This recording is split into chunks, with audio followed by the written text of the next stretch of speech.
Boa noite a todos. Hoje eu vou dar Boa noite.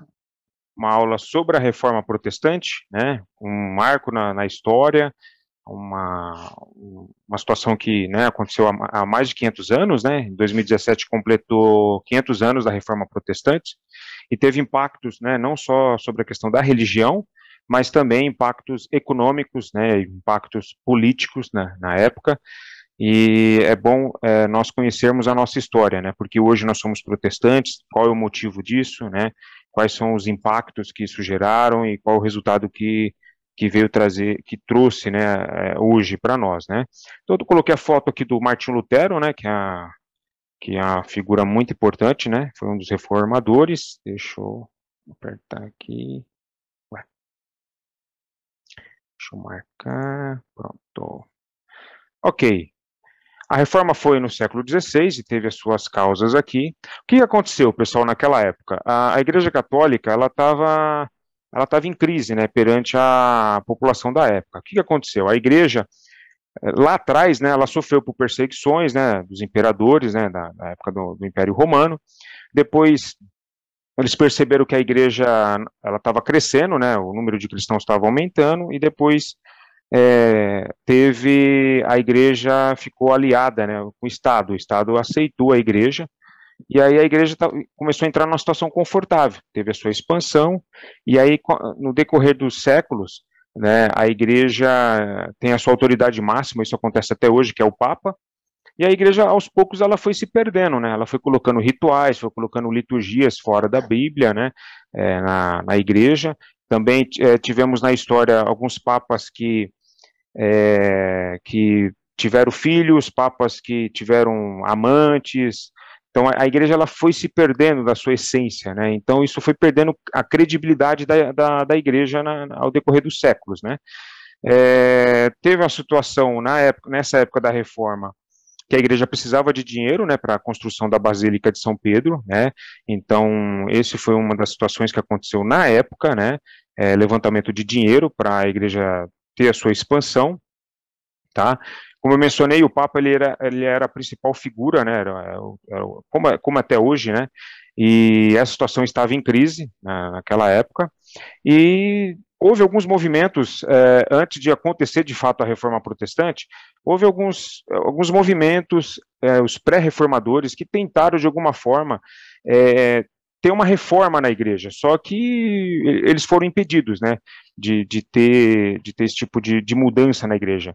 Pensa assim, gente, estava numa situação muito confortável a igreja católica, né, o povo não tinha muito conhecimento, 90, mais de 90% da população não sabia ler e escrever, então estava numa situação muito confortável. O Estado estava em conluio com a igreja, né? Então a alta cúpula da igreja não queria mudança, né? E o fato de ter a reforma protestante foi da onde surgiu, né? Da onde nós temos hoje as igrejas históricas, né? A igreja presbiteriana, depois veio a igreja batista, depois veio a anglicana e assim por diante, tá? É, E nesse período nós tivemos as quatro manifestações principais, né? Foi a Igreja Luterana, né? O luteranismo, o calvinismo através de Calvino, o anabatismo, nós vamos estudar mais para frente, e o anglicanismo, né? Então teve essas quatro frentes na época, né? Nesse período que teve a reforma, quem era o Papa da época era o Papa Leão X, né? Esse era o principal líder, né, da igreja que tivemos naquela época. Pois bem, como eu mencionei, tivemos alguns pré-reformadores, né, algumas figuras como John Wycliffe, que foi um personagem, né, uma pessoa que traduziu a Bíblia para o inglês, né, lembra que naquela época não tinha outras traduções, o povo era analfabeto na sua grande maioria, então ele conseguiu traduzir a Bíblia para o inglês. Tivemos também o John Hus, que foi um reformador, pensador, uma pessoa muito culta. Ele tentou também trazer reformas e ele acabou sendo. Quem ia contra a igreja naquela época era morto, né? Basicamente era isso. Né? Então ele foi queimado na fogueira. Savonarola, que foi um padre, né? Ele também tentou de alguma forma fazer algumas mudanças e não conseguiu, e o fim dele foi a morte, tá? E, e aí tinha dois pontos principais na reforma, que foi o seguinte, pessoal, a situação da salvação e da autoridade. Salvação. Como que o povo era salvo naquela época? De que forma? Esse era um ponto que foi levantado com relação à reforma. E a autoridade, tá? Naquela época, a autoridade máxima era o Papa. O que o Papa mandava prender, mandava soltar, literalmente. E aí, com a reforma, isso tirou a figura do Papa, deixou o Papa de lado, e a autoridade máxima era o quê? Era a Bíblia. Era o que estava escrito na Bíblia. Isso era o principal ponto. E isso deixava de fora a autoridade do Papa, tá? Com isso, gente, nós tivemos a figura de Martinho Lutero, né? Martinho Lutero, ele nasceu na Alemanha, né? Ele nasceu em 1483, ele veio de uma família simples, né? Uma família de camponeses, né? Camponeses. Aqui está o pai e a mãe de Lutero, né? Ele teve momentos de depressão, momentos de angústia, né? Porque naquela época ele tinha um medo danado de morrer, né? Até coloquei uma pintura aqui do Anjo da Morte, né? Então ele vivia um peso muito grande, né? De morrer, de ir para o inferno. Ele sentia aquele peso dos pecados cometidos, né? E aí ele teve uma experiência, né? Certa vez ele estava num bosque, e aí tinha uma chuva muito forte, né? E aí um raio caiu num carvalho próximo dele, ele ficou ferido, e na época ele pediu para Santa Ana para proteger ele. E se ele saísse daquela situação, né? Que ele quase morreu, ele seguiria uma vida religiosa, né? E foi o que aconteceu. Ele teve esse livramento. Ele não morreu, né? E aí, em 1505, ele entrou no mosteiro agostiniano de Erfurt, e aí ele começou a sua vida religiosa, né? Começou a estudar, ter os estudos teológicos, né? E um outro fator que levou ele também a ir para o mosteiro foi o fato de ele ter um relacionamento muito ruim com o pai dele, né? Então, isso também estimulou ele a ir para essa vida religiosa, tá? Com isso, com os estudos que ele foi adquirindo no mosteiro, depois ele seguiu para a Universidade de Wittenberg como professor de teologia. Ele mesmo assim sentiu o peso do pecado, o peso de não ter a certeza da salvação, né? Imagina naquela época, 500 anos atrás, diferente do nível de conhecimento, de informação que nós temos hoje, né? E aí, ele se tornou professor de teologia, e aí com os estudos que ele foi fazendo, né, como professor, né, tem até essa pintura aqui, ele se deparou no livro de Romanos, né, lá na passagem Romanos 1,17, que o justo viverá pela fé. Isso aqui mudou a cabeça dele.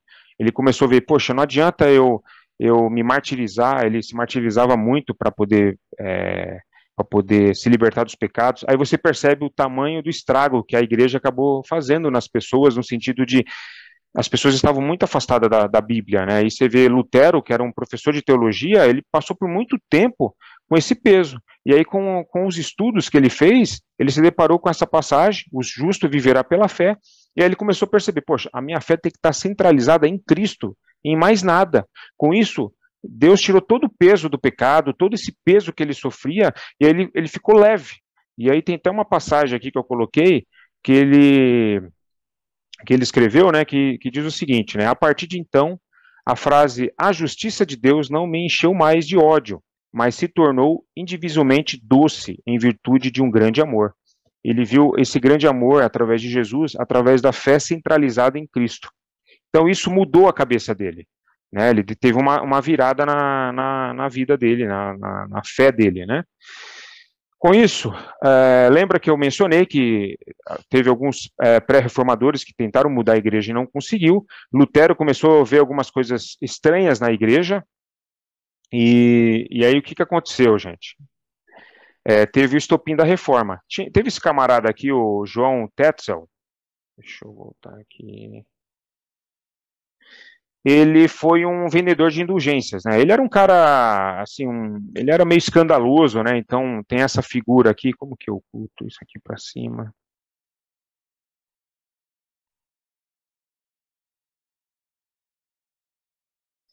Ele era um vendedor de indulgência, vou deixar aqui a tela mesmo, e ele começou a vender indulgências. O que era indulgências na época? Era basicamente você comprar sua salvação.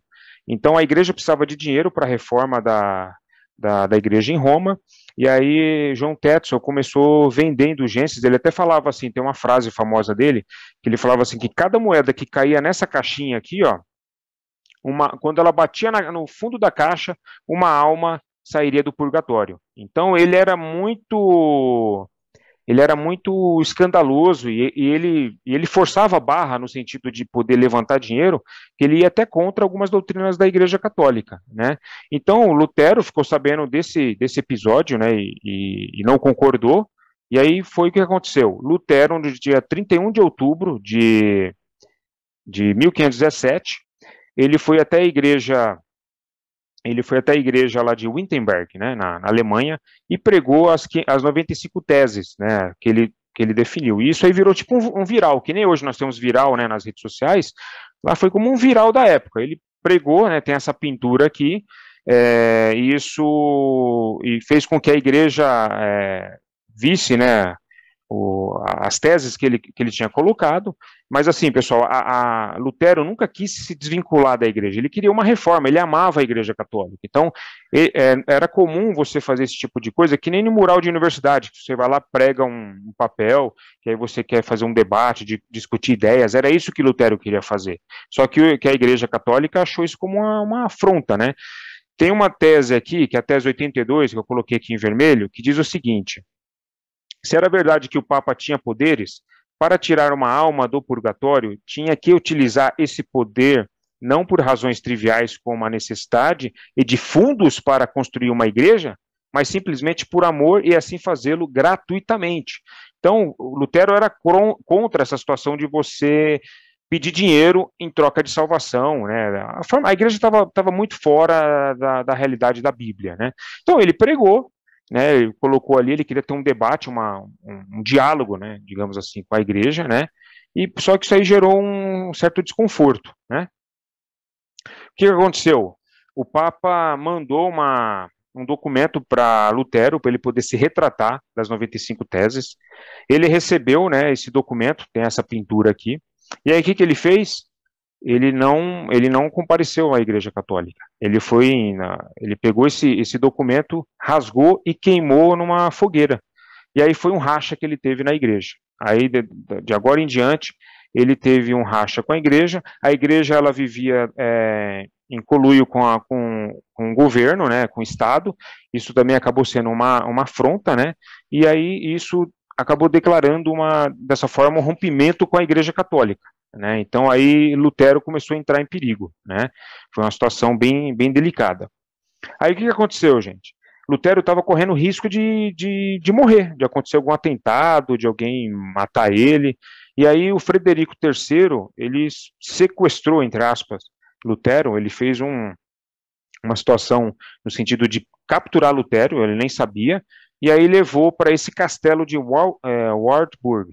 Tá? Esse castelo existe até hoje, tá? Essa fotinha é bem recente, tá? Porque Lutero ele foi excomungado pela igreja, e aí o Frederico ele decidiu por proteger Lutero, levando para esse castelo. E aí Lutero, como ele era uma pessoa muito estudiosa, ele teve tempo para traduzir a Bíblia para o alemão. Tá? Então ele traduziu para a língua do país dele. Tá? Então está aqui uma outra figura mostrando ele estudando, traduzindo a Bíblia. Né? Tinha gente que até achava que Lutero tinha sido morto porque ele ficou recluso, né, nesse castelo por um bom tempo. E aí ele conseguiu traduzir a Bíblia. Isso já foi um grande avanço para a igreja, né? Porque é aquilo que eu falei, os reformadores estavam focados na Bíblia, né? Isso que era o mais importante. Ok.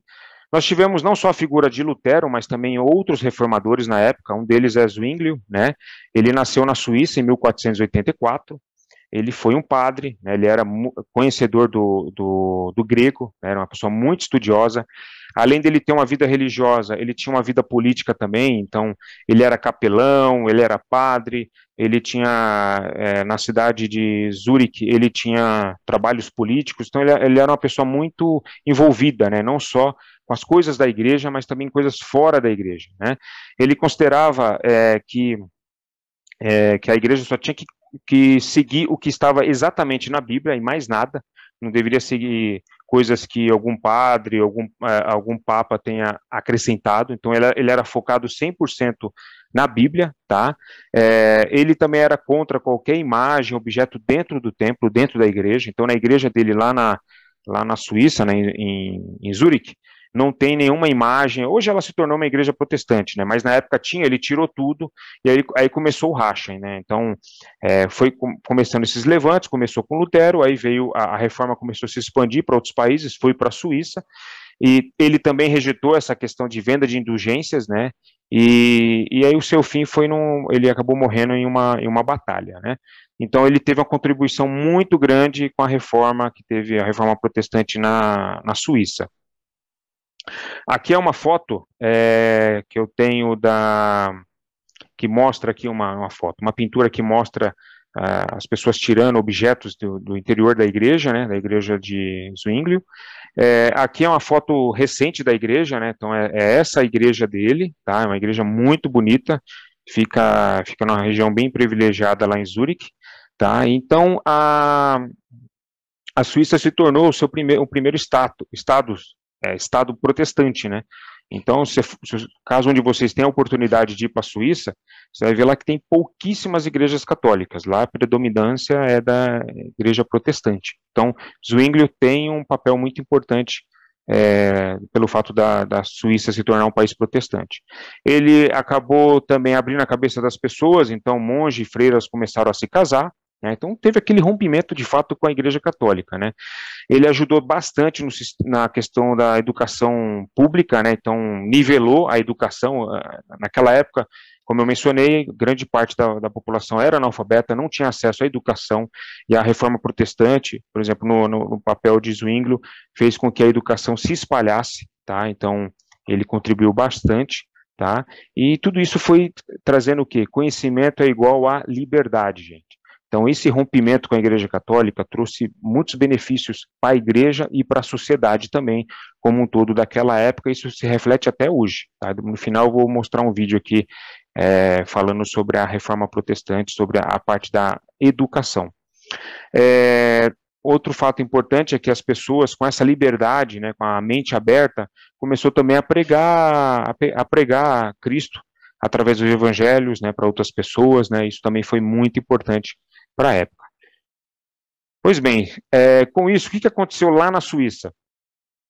A Suíça é uma confederação, então teve algumas regiões, né, alguns estados que eram católicos e outros se tornaram protestantes, e aí com a reforma houve alguns levantes, né, então infelizmente teve uma batalha em Zurique, eu tenho essa foto aqui, né, de uma batalha que muita gente morreu, muito católico, muito protestante, e também Zwinglio acabou morrendo nessa batalha aqui, né, porque tinha estado que era católico, tinha outro que era protestante, e aí começou as brigas, as intrigas, e aí teve infelizmente, esse confronto aqui em Zurique, né, e aí muita gente acabou morrendo, né, mas depois, o que aconteceu? No final, o Estado, né, o governo, conseguiu apaziguar a situação, e aí cada Estado que quisesse seguir com protestantismo ou com catolicismo, podia seguir de forma sem haver esse tipo de conflito. Mas no começo foi assim, foi bem tumultuado, né. Nós tivemos também outra figura, que foi João Calvino, né, ele era um teólogo francês, ele nasceu em 1509, ele também, na época, ele rompeu com a Igreja Católica, só que ele tinha um outro perfil, né, ele era um perfil assim, eu quero ficar na minha, quero focar mais nos meus estudos na Bíblia, quero ler a Bíblia, estudar, desenvolver material, né, desenvolver livros, desenvolver estudos, né, então ele era uma pessoa muito assim, enquanto Lutero era uma pessoa muito quente, né, muito fervorosa, Calvino não, Calvino era uma pessoa mais pacata, ele tinha um pensamento bem sistemático, né, então ele gostava muito de estudar, e aí em alguns estudos mostram que ele foi considerado o mais intelectual, né, de todos os reformadores. Com isso, gente, em 1536, o que ele fez? Ele publicou as Estitulas da religião cristã. Foi se não me engano, são 4 livros, mas começou assim com um livro de bolso pequeno, e aí na medida que ele foi estudando, foi ganhando corpo, como se fosse uma teologia sistemática, né? Então ele começou a preparar material teológico, né? Ele acabou morrendo em Genebra, né, que é no sul da Suíça. Lá, apesar dele ser francês, ele não teve nenhum problema com a língua, porque no sul da Suíça fala francês. E como que ele chegou a Genebra? Ele estava lá de passagem, e aí estava tendo esses levantes da reforma protestante, e os líderes lá da cidade pediu para ele ficar lá, porque ele ia contribuir muito. Ele ia contribuir muito com a reforma, com os estudos dele, com o conhecimento dele. E ele foi meio que pressionado a ficar, e ele acabou ficando lá na cidade, né? Na época, era uma cidade pequena, e ele ajudou muito o desenvolvimento da cidade, e até hoje tem a igreja que ele pregava, tá? Então ele teve um papel muito importante. Até hoje tem muito material de Calvino, né? A própria, por exemplo, a igreja presbiteriana usa muito dos estudos de Calvino, então ele tem um papel muito grande, que nem Agostinho de Hipona, né? Falam que ele, depois de Agostinho de Hipona, ele foi a pessoa que mais intelectualmente mais trabalhou essa parte de publicação, de estudos, né? Então ele teve um papel fundamental. Nós também tivemos os anabatistas, né? Que foi quem foram os anabatistas, né? Era um grupo que saiu da própria reforma, né? Era a reforma dentro da reforma. Eles achavam que a reforma através de Lutero, de Zwinglio, foi muito branda, muito leve. Então eles queriam uma coisa mais assim, mais pura, digamos assim, né? Então foi um grupo separatista. Eles eram totalmente pacifistas, tá? Eles não pegavam em arma, eles não enfrentavam ninguém, tá? Depois eles tomaram a atitude de se rebatizar, por isso que tem o nome Anabatista. Com isso, naquela época, quando tinha seitas que se rebatizavam, né? E aí Zwinglio e Lutero não viram isso com bons olhos, como também o Estado não viu isso com os bons olhos, né? A questão de você rebatizar.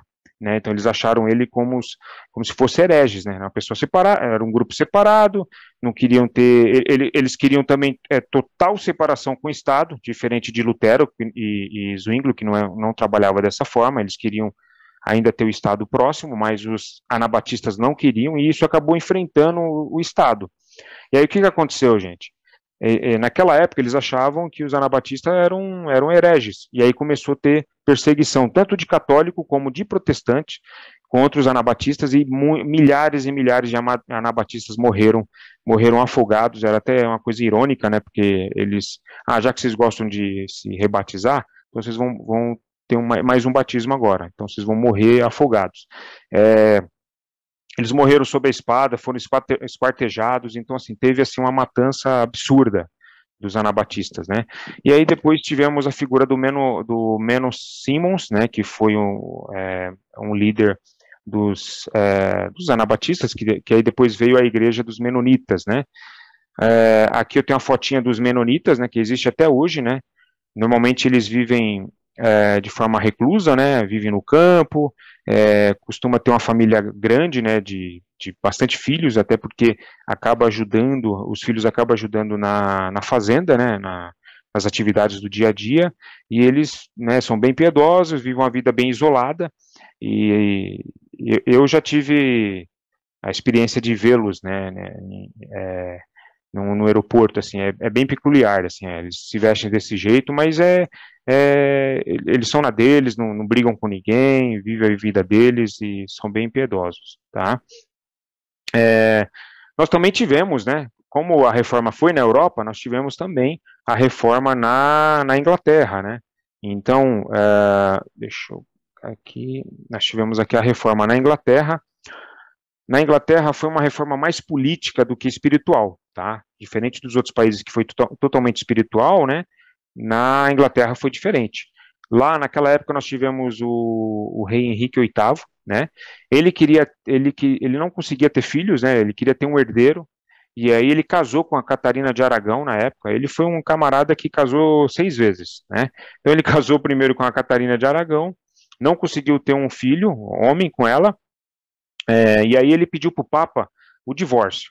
Só que aí o Papa não quis dar o divórcio para ele, porque ele queria separar por causa disso para ter filho com outra mulher. O Papa não aceitou, não autorizou, e ele já sabia que estava tendo uma reforma, né, em outros países. Ele aproveitou a deixa e rompeu com a Igreja Católica. E aí ele pegou a igreja na Inglaterra, e aí ele se tornou a autoridade máxima da igreja. Não era mais o Papa, com o rompimento, e aí sim o rei se tornou a autoridade máxima, e aí ele casou novamente, né? Ele casou com a Ana Bolena, que está nessa outra foto aqui, e teve um filho com ela. Ele finalmente conseguiu ter um filho nesse casamento, né? Com isso, ele teve o rei Eduardo VI. Ele veio a morrer, a esposa dele também, e aí o filho dele subiu ao trono com 10 anos de idade, era uma criança, tá a fotinha dele aqui, de criança. Com a ajuda dos tios, né, ele conseguiu governar por um período, e ele acabou solidificando a reforma protestante na Inglaterra, né? Então, a igreja lá, que até hoje existe, a igreja anglicana, então ele ajudou bastante ao fortalecimento da igreja, porém, ele morreu, e aí veio a Maria I, né? Que é meia-irmã dele, né, de um outro casamento, primeiro casamento, a Maria, conhecida como Maria Sanguinária. Por quê? Ela subiu no trono com a morte do Eduardo VI, e aí ela começou a perseguir os protestantes. Começou a ter perseguição na Inglaterra, muitos dos protestantes né, eles fugiram da Suíça, eles fugiram, desculpa, da Inglaterra e foram para a Suíça, foram para o sul da Suíça, muitos deles, e aí com isso, o que aconteceu? Eles conheceram Calvino, foram para a Universidade de Lutero, e com isso eles estudaram, né, a teologia reformada. Depois eles retornaram para a Inglaterra mais forte teologicamente falando.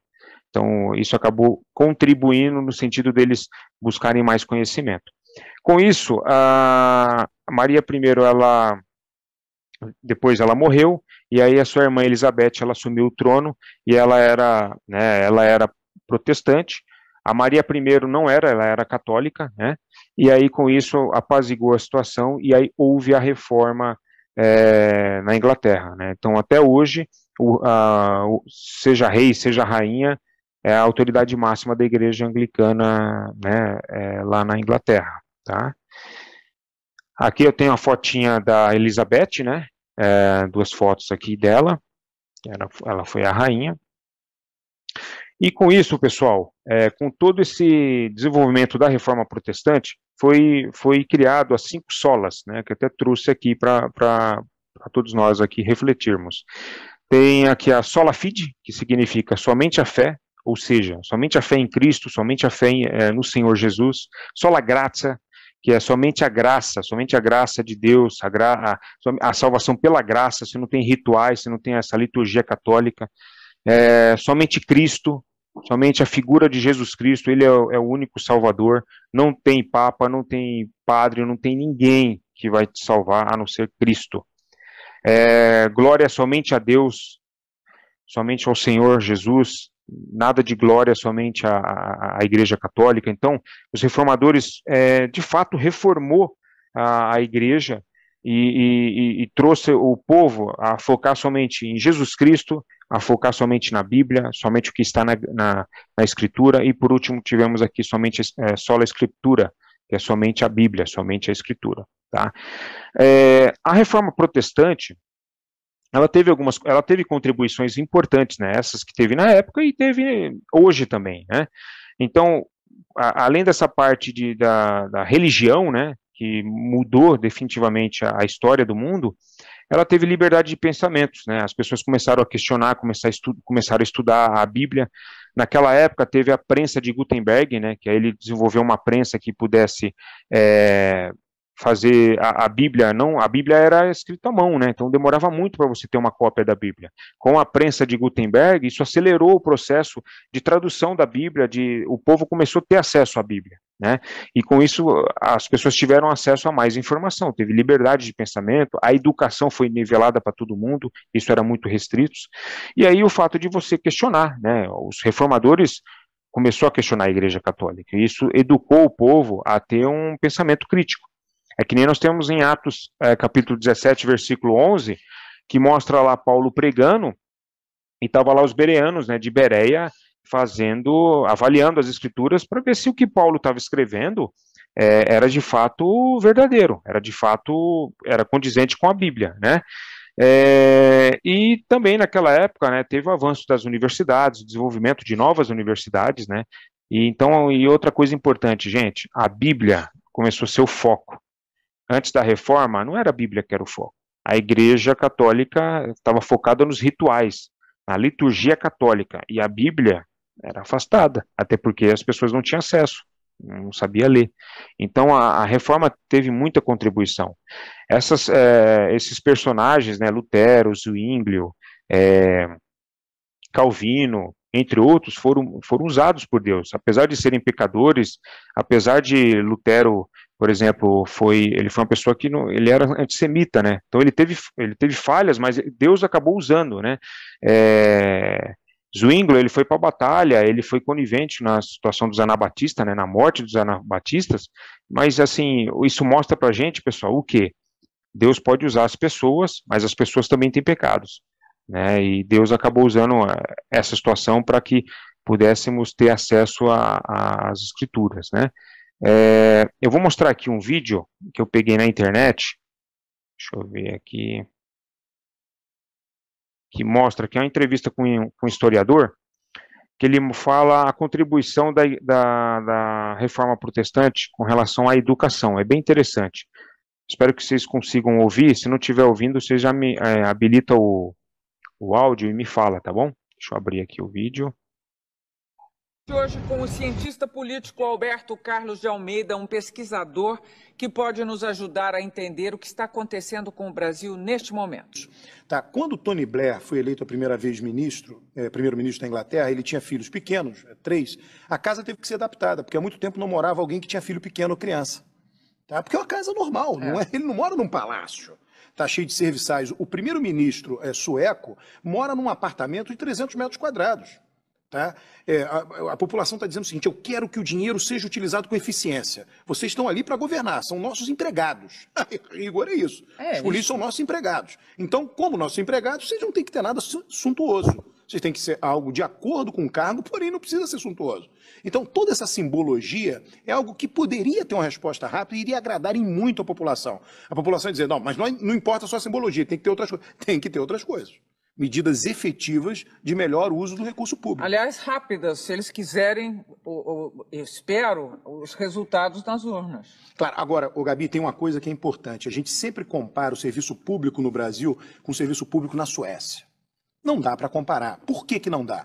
Porque o serviço público não é só um problema de oferta, é um problema de demanda. Tá? Quem é que demanda o serviço público na Suécia? Uma população que tem uma escolaridade altíssima. Tá? Quem é que demanda o serviço público no Brasil? Uma população muito pobre, que tem uma escolaridade muito baixa. Por quê? Por quê o brasileiro nunca teve como prioridade a educação? Estou dizendo nos governos... Não, mas eu acho que isso é cultural, isso não tem conspiração política. Vem da nossa matriz católica. Tá? Onde os países católicos, quanto mais forte o catolicismo, as tradições católica e protestante são opostas com relação a isso. Tá? O catolicismo decidiu educar a elite. Não é por acaso que tem universidades e colégios jesuítas. Tá? Quando veio a reforma protestante, na Alemanha, na Prússia, sei lá, quando veio a reforma protestante foi a seguinte decisão que eles tomaram: vamos educar o povo. Quando começou a reforma, 90% da população, 99% era analfabeta. Só era alfabetizada a coroa, os nobres e o clero. O resto todo mundo era... Eles disseram: sabe uma coisa, vamos alfabetizar todo mundo, porque todo mundo tem que ler a Bíblia.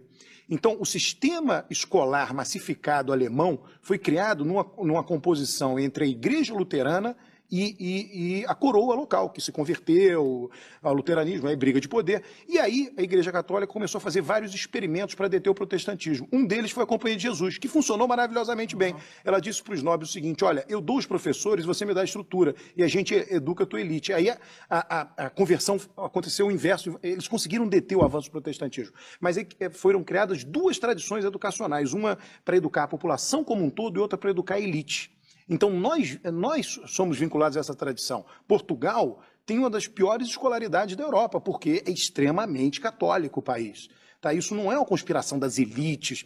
Simplesmente, o político que investir demais em educação não recebe em troca o voto. Porque o eleitor também não apoia isso, ele prefere que invista em consumo, em saúde, tem várias razões para isso, mas eu estou dizendo, a educação não é um valor em si próprio para nós, como é num país protestante.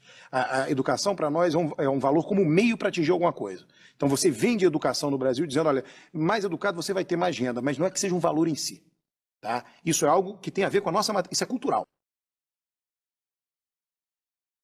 Ok, pessoal, conseguiram ouvir? Sim, muito bom. Sim, muito bom. Pois é, pessoal, essa é a minha aula de hoje. Eu concluo aqui. Vocês têm alguma dúvida, algum comentário? Com relação a esse vídeo, você vê que é interessante, né? Os países com a reforma protestante, eles focaram na educação, e hoje você percebe que os países de origem protestante, primeiro, são os países mais ricos, pega aí Estados Unidos, Alemanha, Holanda, os países da Escandinávia, entre outros, né, são países de primeiro mundo, e aí você vai ver lá, é país protestante. E você vê países católicos com a predominância do catolicismo, não são de primeiro mundo, né, não digo, não me vem à memória algum que é católico e é de primeiro mundo, mas assim, a educação, o nível da educação, principalmente falando, é baixo, né, vê o nosso caso aqui, né, no Brasil, né, é um país católico, né, predominância, e a educação pública é bem ruim, né, então você vê que faz sentido, né, porque naquela época eles traduziram a Bíblia porque queriam que o povo tivesse acesso à leitura, à educação, né, então é interessante, coisas que você vê lá atrás e reflete hoje aqui na nossa geração, né. Alguém tem alguma dúvida, algum comentário? Isso é muito sério, né, Júnior, porque isso eu pensava ganhar em cima da população, né? Para poder dominar do jeito que eles queriam, né? Exatamente. É isso que dá para perceber. Exatamente. E lá na Europa, por exemplo, o pessoal lá, ele, assim, é cultural, né? Aqui no Brasil, quanto mais você estuda, você acaba estudando. Qual é o fator motivador principal? Não é estudar, por adquirir conhecimento aqui no Brasil. Você estuda, eu preciso ter uma faculdade para ter um emprego melhor, para ganhar mais. Aí você vai lá e estuda. Vou fazer uma pós, um curso de especialização para adquirir mais conhecimento. Sim, mas o principal é o quê? Adquirir renda. E já em outros países, eles acabam estudando para adquirir conhecimento, o salário, o rendimento, né, financeiro vem já naturalmente, mas a essência ali, o aluno, ele vai atrás de conhecimento porque ele quer conhecer as coisas, ele quer se manter informado, conhecer novas tecnologias e assim por diante. Verdade. Ô, Júnior. Oi. Tudo bom? É o Milton, beleza? Ô, Milton, beleza. Então, só queria fazer uns comentários aqui que eu anotei. Uma coisa que a gente precisa, e você já comentou muito bem aí, é que a gente não pode fazer um erro em história que se chama anacronismo. O anacronismo é a gente olhar com a cabeça de hoje uma coisa que aconteceu há séculos atrás. Sim. Então, séculos atrás, era diferente do que a gente tem de conhecimento hoje. Né? Tem uma coisa chamada curva de conhecimento. Ao longo dos séculos, o conhecimento, a teologia foi se desenvolvendo. Então, obviamente, que hoje a gente pode olhar e falar assim, mas como é que pode um cara que era um representante de Deus matar um protestante, né? Então, isso, no 2021, a gente vê uma coisa dessa, a gente se escandaliza, mas a gente precisa entender que era um outro tempo, né? Que era uma outra época. E todos os reformadores, tal qual a Bíblia, né? A Bíblia vai mostrar que todos os grandes homens de Deus cometeram falhas terríveis, todos eles.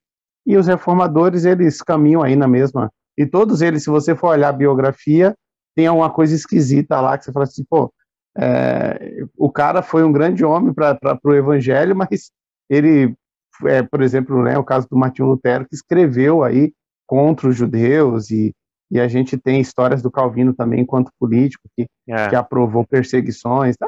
Coisas que acontecem mesmo. Exatamente. Não adianta você olhar o passado com os olhos do presente, né? Não faz sentido.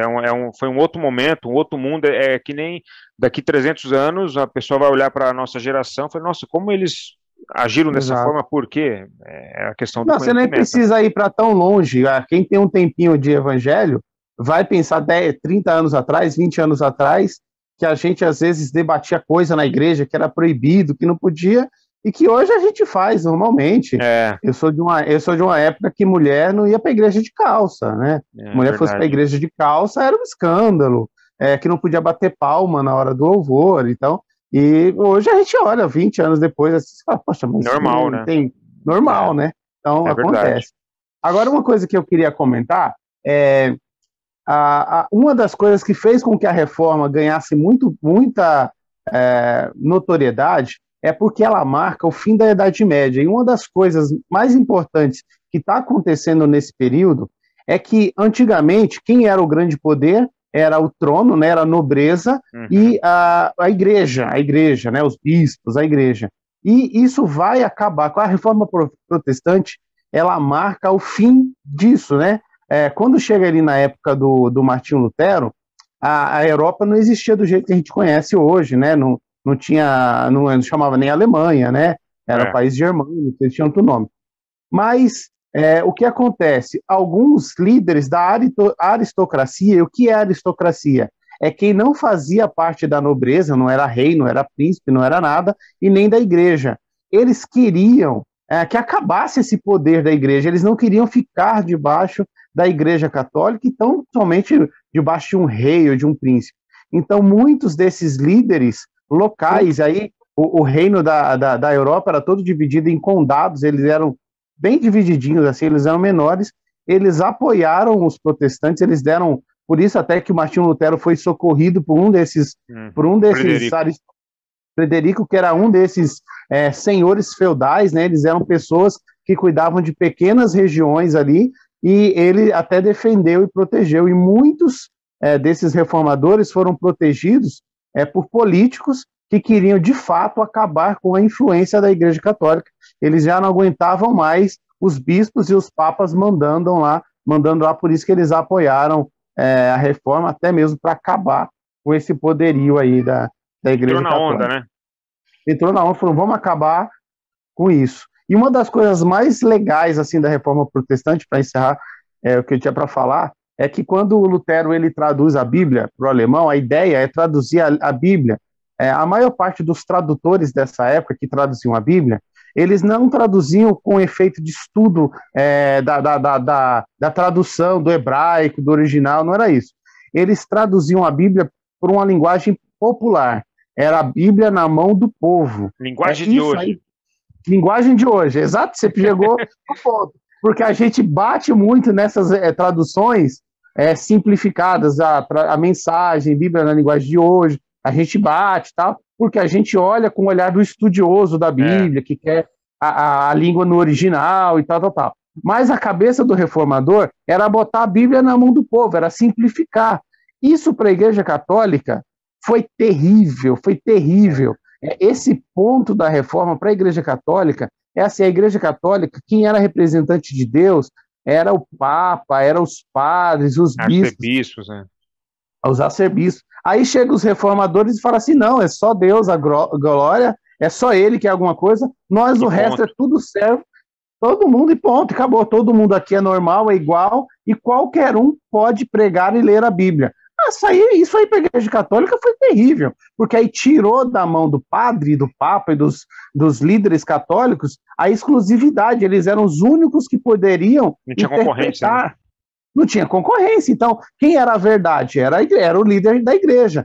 Gente, até hoje, existem líderes que querem governar a sua igreja desse jeito, de modo que eles são os únicos que sabem, né? Porque o cara estudou teologia, porque o cara escreveu um livro e tarará, ele é o dono do conhecimento. Né? Ele é autoridade. Aí ele falou, ninguém pode questionar. Então existem pastores que eles não aceitam ser questionados por ninguém, porque o cara estudou, ele é um doutor, ele é um mestre, nanana. Então assim, para encerrar, a gente tem até hoje, se você pegar os 5 solas da reforma, até hoje eles são desafios para nós. Até hoje tem gente que quer ser maior que Cristo. Eu não estou falando da Igreja Católica. Eu estou falando daquela igreja que se diz protestante. Uhum. Ainda tem gente que quer a glória, ainda tem gente que quer escrever algo além da Escritura, que quer ser autoridade junto com a Bíblia. Então você vê líderes que estão criando teorias que não estão escritas na Bíblia, mas que o cara cria. Então, assim, a reforma é viva até hoje. Ela é lógico que não do jeito que foi lá em 1500, mas até hoje os 5 solas lá da reforma precisam ser combatidos e reforçados. Há quem diga que é necessário uma nova reforma. A igreja está em constante reforma, né? Você tem que estar sempre vigilante, né? Foi isso que os reformadores ensinaram também a gente, porque, de fato, atualmente tem igrejas que você olha assim, você compara com o que passa na Bíblia, não é nada condizente, né? Então, a reforma nos trouxe um olhar crítico, né, com relação a isso, né? Então, isso foi muito importante. Mais algum comentário, gente? Teve um aqui que eu peguei aqui, que até menciona uma coisa interessante, que foi o Edson, né? Martim Lutero fez o hino Castelo Forte, exatamente, 1529, né? Então é isso. Alguém tem mais algum comentário, alguma dúvida, alguma coisa a dizer? Eu tenho um comentáriozinho para fazer, né? O Milton acabou de falar aqui sobre várias coisas bem interessantes, e pegando só um ganchinho do que o Milton falou agora no final, sobre essa luta, né, que hoje a igreja vive ainda com esses 5 solas, né, que a gente tem na reforma. É uma luta muito grande até hoje, e para muitas igrejas, né, que a gente vai falar aqui, não precisa citar nomes aqui, mas eu vejo como é interessante o fato de a gente precisar buscar a Deus o tempo todo, né? A gente precisa, que a gente vê que o próprio Martinho Lutero foi com o encontro ele se encontrou com a palavra de Deus, e por isso ele despoletou toda uma mudança, e a gente tem os benefícios da reforma que a gente tem hoje, né? Vários reformadores precisaram voltar no começo para que a gente hoje tivesse o que tem hoje, né? E é muito interessante como Deus usa o ser humano da forma como ele quer, para que a sua palavra prevaleça, que a sua verdade permaneça. E até hoje ele faz isso, né? Usando pecadores, como cada um de nós aqui, fazendo a sua vontade, fazendo o que ele quer, fazendo sua obra, né? Então, é muito interessante, assim, a gente se submeter a Deus e buscar nas Escrituras conhecer a profundidade de Deus, para que a gente seja usado por ele para alcançar o que ele deseja. E outro item que também me chama muita atenção, do videozinho que o Júnior passou, muito interessante essa questão da educação. Eu sou de Angola, como alguns aqui sabem, todos, né? E Angola é um país 80% católico, é uma herança terrível, terrível, porque nós temos sequelas, assim, do catolicismo que eu creio que não estou sendo pessimista, gente, é o que é real, né? Vai levar muitos anos para a gente se libertar. Esse negócio de que conhecimento é domínio, a gente conhece exatamente para dominar, então é uma herança que, assim, de uma forma até sem querer, todo mundo que tem a herança católica acaba vivendo isso, né? Os países católicos são muito pobres, a maior parte são muito pobres, a educação ainda às vezes é detida pela elite, e isso é uma guerra que eu creio, que vai demorar muitos anos ainda, né? Infelizmente. E esse negócio está na igreja, como o Milton falou, né? A última coisa que o Milton falou. Os pastores querem ser o centro, eles querem ser o sacerdote, ou o sumo sacerdote ainda, que eu que recebeu a mensagem, Deus vai falar para o povo por meio de... Gente, então é uma coisa bem crônica, e eu creio que só com a ajuda do próprio Espírito Santo que a gente consegue superar essas crassas debilidades que a gente vive. Mas a reforma protestante traz para nós preciosidades e muitos desafios, né? Eu creio. Muito bom, muito bom. Muito boa a matéria. Amém.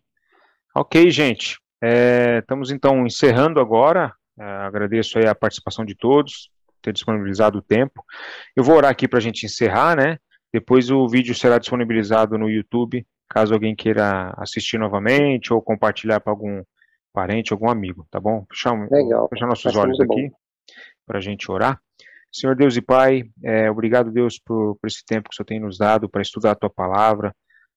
Podemos aqui no Brasil de forma confortável estudar a Cristo, estudar as Escrituras, e somos gratos, Pai, pela história, pelo que o Senhor tem feito, ter usado homens para poder romper essa barreira, né, que foi somente o catolicismo ter acesso às informações, ter acesso à Bíblia, e o Senhor tem usado esses homens, Pai, Lutero, Calvino, João Hus, entre outros, né, Zwinglio, para poder ter a reforma, e graças a Deus temos acesso à Bíblia, e isso foi fruto, né, fruto da reforma protestante. Então somos gratos a Ti, que o Senhor continue cuidando da igreja, cuidando de todos nós, abençoe nossas vidas, Pai, que possamos ter uma semana abençoada, livra-nos de todo mal, e cuida de nossas vidas e nossos familiares. Obrigado, Pai, por esse tempo, em nome de Jesus, amém.